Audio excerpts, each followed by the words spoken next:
Hello, good afternoon. Welcome sa aking YouTube channel. Mayroon ako dito isang hotdog. Slice ko lang ito, pahaba. Gagawa ko ng merienda. Itong merienda ay ano ito yung raw na mga vegetables, no? Tapos mga kagaya ng carrots. Mayroon akong na-slice dito. Ito ay carrots. Na-slice ko lang ng maliliit. Tapos ito ay pipino.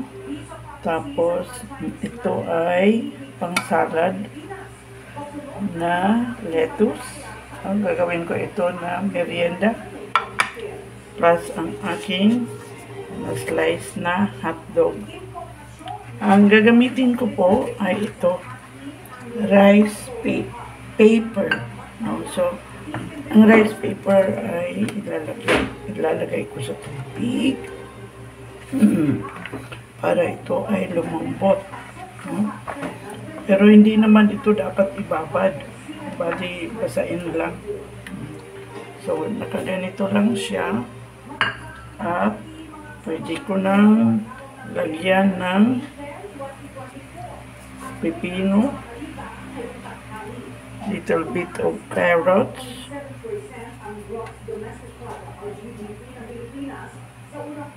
and then maglagay ako dito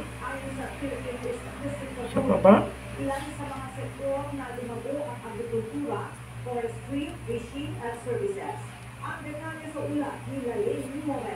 Additional leaves, pipino, at maglagay ako dito sa labas ng aking ginawa na carrot star, no? And then isang hotdog. Hindi na ito lulutuin, pwede na natin itong kainin. So, ibalot lang natin. While watching TV, yung aking partner, no, ay ito yung aming merienda.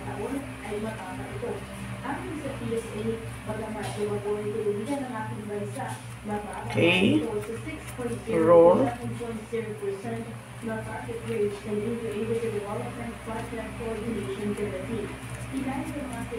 Ayan.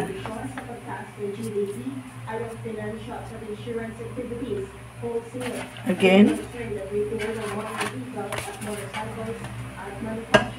Basahin natin.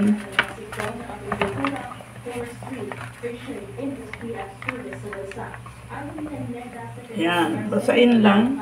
Pero hindi dapat ibabad, no? Iba-iba naman ang style. Pwede ako maglagay dito sa baba ng aking ginawang star na carrots. And then maglagay ako ng leaves. And then pipino, carrots,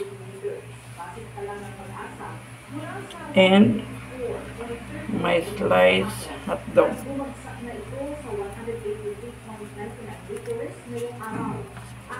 Wrap.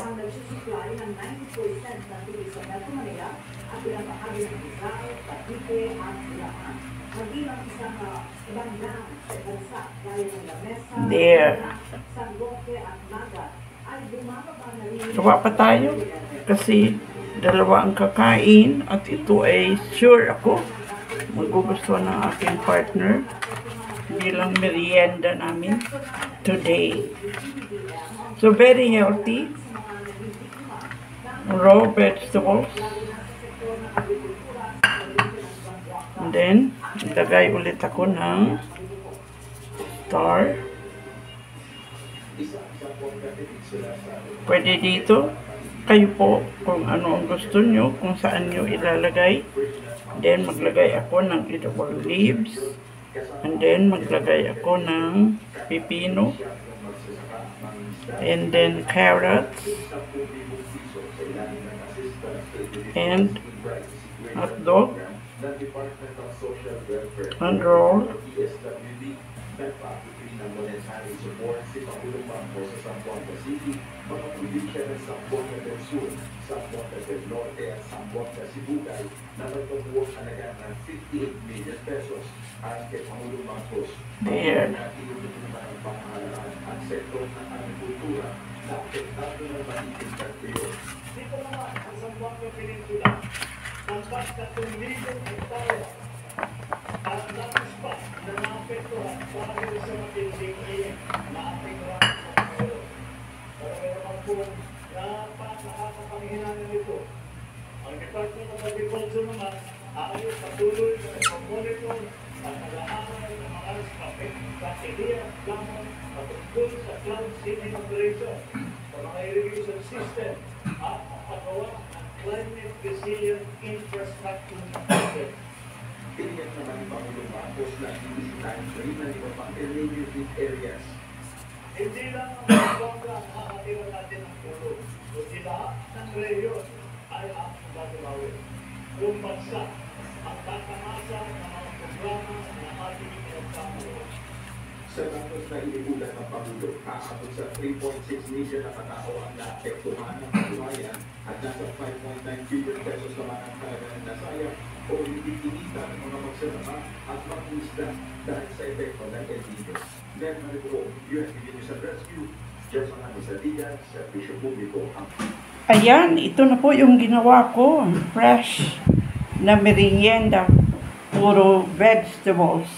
Ang gagawin ko pong sausawan ay yogurt. No? Ito po ay yogurt. Kahit anong, pwede naman kahit anong flavor. Pwedeng original flavor. Pwedeng fruit flavor. Like ito po ay mango flavor. Maglagay ako dito. So, yogurt. Pero ito ay i-mix ko ng aking peanut butter. Peanut butter is good. Kasi pwede naman po ito. Lalo na sa mga nagda-diet o kaya sa may mga diabetes. Peanut is good. So, maglagay ako ng peanut butter para ito ay maging malinamnam. So, mix with yogurt. Ito po yan. Wow! Yummy! Masarap. Ito ang aking dip dito sa aking vegetables. Fresh vegetables. Merienda.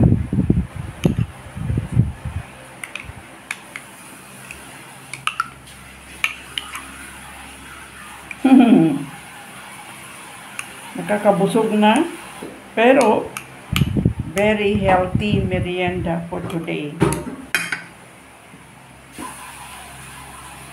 Try natin. Ito. Ang ating ginawa na sa rice paper. Sausaw.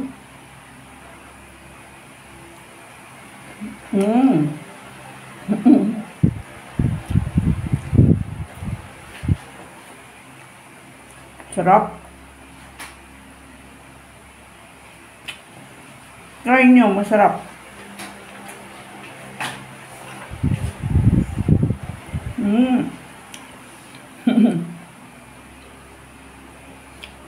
Fresh.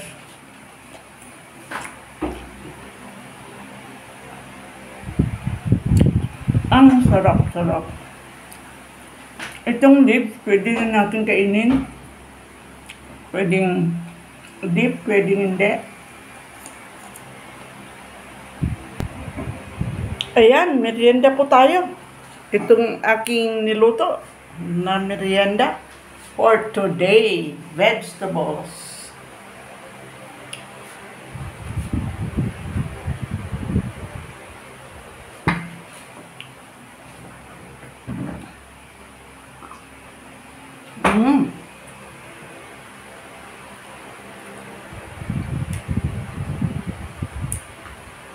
Sarap. Dip.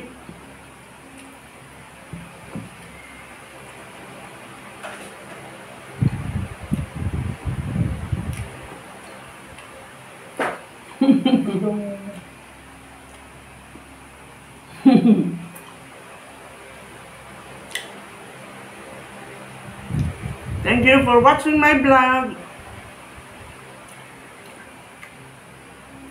Sa hindi pa po nag-subscribe, paki-subscribe po ng aking YouTube channel. Dito sa kusina ng senior citizen, mahilig mag-experiment.